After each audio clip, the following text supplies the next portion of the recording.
Hello, আমি doctor Sumita Saha, paediatrician from Fortis hospital. আজকে আমি বর্ষাকালে আপনার ছোট শিশু অর্থাৎ 1 বছরের নিচের শিশু এবং 6 মাসের নিচের শিশুদের কিভাবে যত্নে রাখবেন সেটা সম্বন্ধে অনেকগুলো পয়েন্ট বলবো। তো বর্ষাকালে বিভিন্ন রকমের অসুখ বেশি হয়, তার মধ্যে মেনলি মশা আর মাছি দিয়ে যে সমস্ত অসুখগুলো হয় সেগুলো বেশি হয়।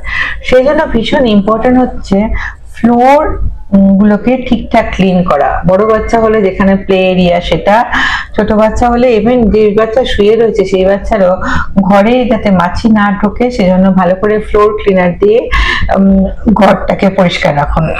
2 নম্বর হচ্ছে মশা যাতে না হয় সেজন্য একটু মসকুইটো স্প্রে ইউজ করতে পারেন। বেবিকে অন্য ঘরে সরিয়ে নিয়ে গিয়ে যাতে আশেপাশে কোথাও জল না জমে। সবাই জানে যে জলে মসকুইটো ডিম পারে, তো সেই জন্য কোথাও যেন জল না জমে সেগুলোকে টেক কেয়ার করুন। বাচ্চাকে একটু বড় বাচ্চা হলে 6 মাসের বড় বাচ্চা হলে তো মসকুইটো রিপেলেন্ট ক্রিম গুলো অবশ্যই ইউজ করতে পারেন, সেটা দেখবেন।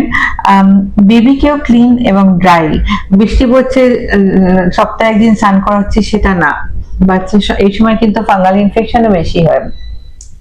তো বাচ্চাকে ক্লিন এবং ড্রাই, রোজ না স্নান করালে অন্তত অল্টারনেট ডে স্নান করান এবং ভালো করে ড্রাই করুন। রুম টেম্পারেচারটা মেনটেন করুন ছোট বাচ্চার ক্ষেত্রে অ্যারাউন্ড 26-27। আমাদের এখন বর্ষাকালে ভীষণ রুম টেম্পারেচার ভ্যারি করে, কখনো প্রচন্ড গরম, বাইরের টেম্পারেচার 36 হয়ে যাচ্ছে, আবার একটু ঝড় বৃষ্টি হলে টেম্পারেচার কমে 22-23 হয়ে যাচ্ছে। কিন্তু চেষ্টা করতে হবে একটু মেনটেন করার, ঘরের টেম্পারেচারটা অ্যারাউন্ড 27-28 এরকম মেনটেন করার, যাতে বাচ্চা, ছোট বাচ্চা স্পেশালি ছোট বাচ্চা ঘরে, যাতে বাচ্চা কমফোর্টেবল থাকে।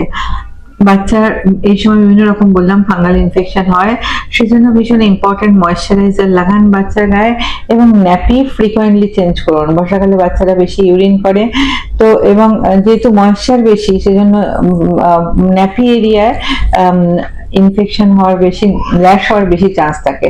সেই জন্য ন্যাপিকে ফ্রিকোয়েন্ট চেঞ্জ করুন। খুব টাইট ন্যাপি পরাবেন না, ব্রেদেবল ন্যাপি পরাবেন। অনেকে ন্যাপি পরিয়ে ওপর দিয়ে প্লাস্টিকের জিনিস দিয়ে দেয়, সেগুলোতে এয়ার সার্কুলেশন কম হবে, র্যাশ বেশি হবে। সেই জন্য ব্রেদেবল ন্যাপি যেগুলো হয় সেগুলো ইউজ করুন এবং যখন পারবেন, যখন কমফোর্টেবল থাকবে, ন্যাপি খুলে রাখুন বাচ্চাকে যাতে র্যাশ গুলো কম হয়। এই সময় কিন্তু র্যাশ হওয়ার চান্স বেশি থাকে। ড্রিঙ্কিং ওয়াটার ভীষণ important. Boiled drinking water, specially যদি বাচ্চা কৌটোর দুধ খায়, freshly boiled drinking water for both মা এবং বেবি, সেটা ভীষণ ইম্পর্টেন্ট। মায়ের ডায়রিয়া হলেও কিন্তু বাচ্চার ডায়রিয়া হওয়ার চান্স বেশি থাকে, সেটা মেনটেন করবেন, ভালো ড্রিঙ্কিং ওয়াটার। আর যদি বটল ইউজ করতে হয়, বটলগুলোকে ভালো করে বয়েল করে নেওয়া এবং স্টেরিলাইজ করে নেওয়াটা ভীষণ ইম্পর্টেন্ট। অবশ্যই breast feeding is the best. যদি এক্সক্লুসিভ ব্রেস্ট ফিডিং করতে পারেন 6 মাস পর্যন্ত, তাহলে ডায়রিয়া চান্সগুলো সবচেয়ে বেশি কমানো যায়। নেক্সট হচ্ছে হ্যান্ড ওয়াশ, ভীষণ ইম্পর্টেন্ট। বারবার করে হাত ধুন, হাতে হ্যান্ড স্যানিটাইজার ইউজ করুন, তাতে বাচ্চার ইনফেকশন হওয়ার ভয় কম থাকে। সেটা ছোট বাচ্চা স্পেশালি 6 মাসের বাচ্চাদের ইনফেকশন কিন্তু ভীষণ সিরিয়াস হতে পারে।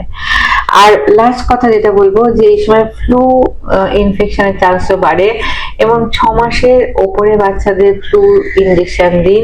এই ইনজেকশনটা গভর্নমেন্টে পাওয়া যায় না, প্রাইভেটে দিতে হয়, কিন্তু এই সময় ফ্লু ইনফেকশন বাড়ছে এবং 6 মান্থের ওপরে বাচ্চাদের ফ্লু ভ্যাকসিনেশনটা আপ টু ডেট রাখুন।